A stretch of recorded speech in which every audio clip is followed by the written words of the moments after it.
The first thing you notice is the silence.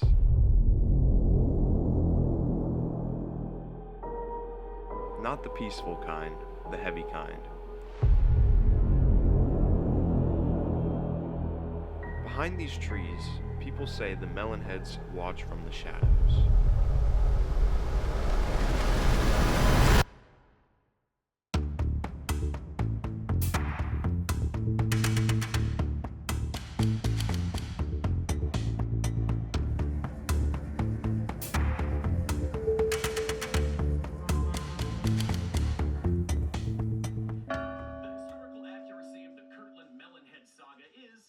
Dubious, but the feeling that the folktale evoked in us when we were young was very real. Which begs the question, if by chance the Melonheads are still out there, how will they feel about their depiction in this film?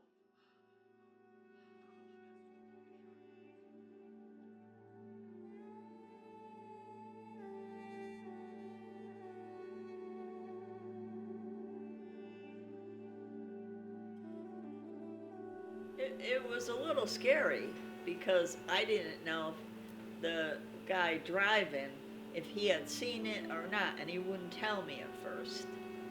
So then when we got down further near the water, he said, "Come on, get out of the car." So I said, "Okay." So I did, and he kept walking and walking and walking. And then all of a sudden he came back. I said, "What's wrong?" He said, "There's nothing down there." He said, "I didn't see anything moving or jumping at me, because it wasn't busy that night, So I never seen anything. And I said, "So what does it look like?" "Oh, we don't know." And I'm like, "Then what's the point?" And they said, "Well, we were hoping maybe you would see." I said, "You got like 5, 6 people standing there. Not one of them saw anything." And I don't know why. Maybe they're just thinking, well, let me start out, like a rumor. It's a game of telephone. That's all. Yeah. I heard little stories that they would come out and something like terrorize people or, stuff like that. I mean, I was looking. It isn't that I wasn't looking, but I've never, and I was, I walked around and looked and nothing. And for a number of years I did that.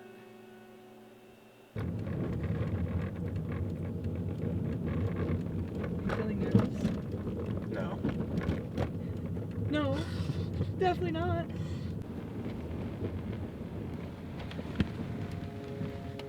Was that an old fucking blanket?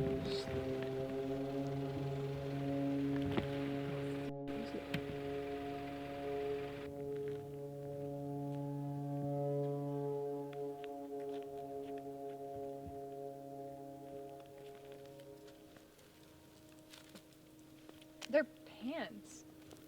They're cats? They're pants. With tree sticks in them. Like, I can't imagine, like, a bunch of teenagers coming out here and being like, "Yeah, let's stuff sticks in pajama pants." It's just a weird, weird thing.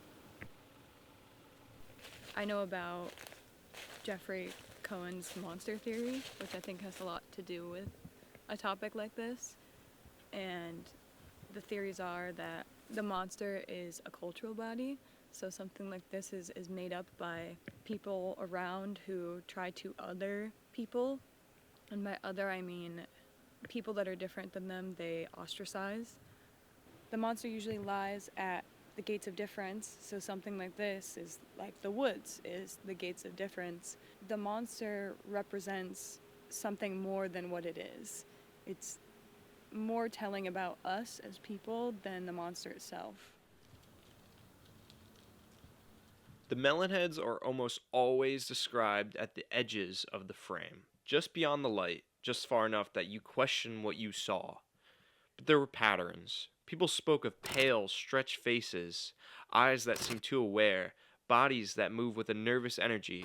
The deeper I researched, the more the legend transformed from a horror tale into a tragedy. It made me ask the question, what happens when fear defies a group instead of understanding?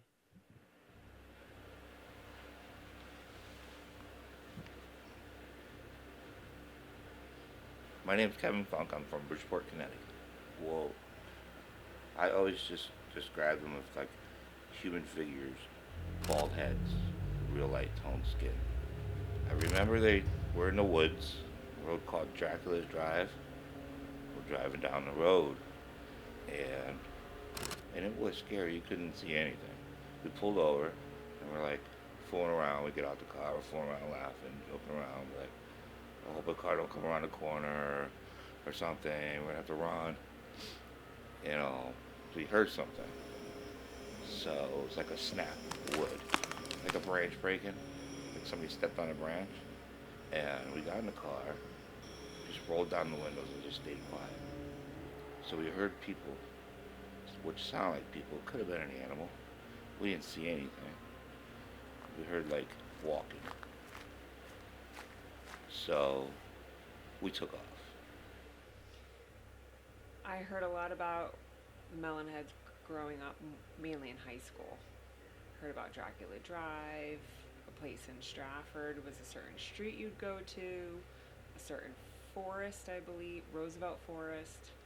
It was just hearsay. Maybe it was more scare tactics about the Melonheads. So I think we went down there once. There wasn't anything there, but it was a scary night, so. Do you have any stories that you've heard about Melonheads? Like any specific stories? No, just that, they were these Melonheads, large head creatures that lived in the forest. That's all I really heard. What stood out most wasn't the details.